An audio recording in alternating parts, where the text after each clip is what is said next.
皆さんこんにちは。このような隠れた配置が回ってきた時、ファールだけは避けたいですね。こんな時頼りになるのが5.5システムです。今日は初めてこのシステムを使う方に向けて、なるべく簡単に5分でお話をしていきます。まず5.5システムはこちらです。左上、左下、右下と3パターン数字が並んでいますね。数字が多く見えますが、よく見ると左上と左下の数字は同じで、しかも左から10の倍数です。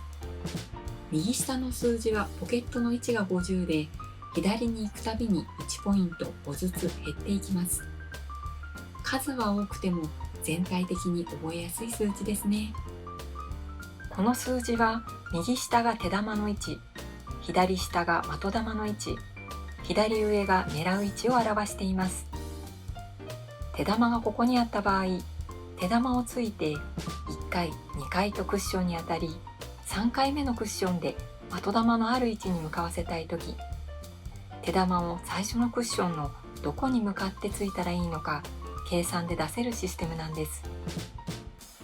計算式は手玉の位置の数字引く的玉の位置の数字です。この図であれば 50-30 は20。左上の20のところを狙えばいいということになりますね。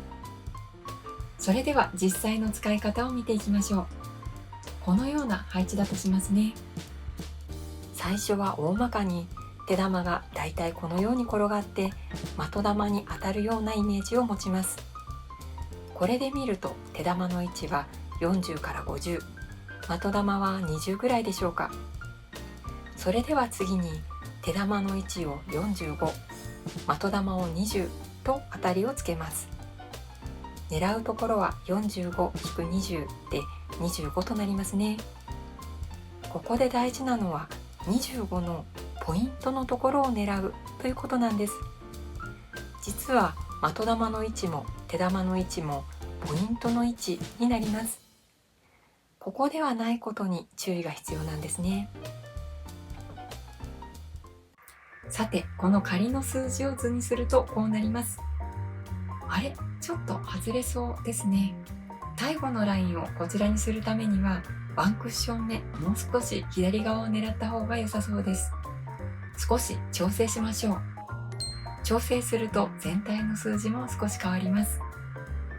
結果的にこのようになって、これでぴったり当たりそうですね。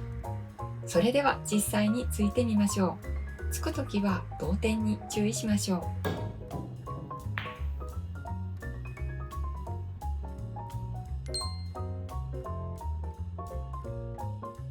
難しいなぁと感じた方は、まず一つのラインだけ覚えていただければ大丈夫です。どのシステムでもそうですが、全体的にうろ覚えになるよりは、一つだけでも確実にした方がゲームでも使えますし、そうしている間に他のラインも徐々に分かってくるんですね。今日覚えていただきたいのは 50-25 は25のラインです。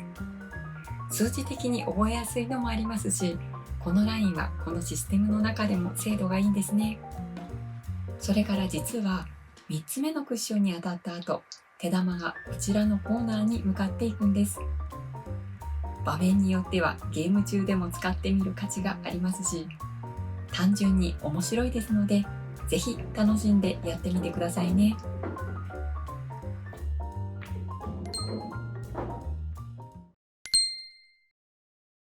はい、お疲れ様でした。いかがでしたでしょうか。今日は初めての5.5システムについてお話をしました。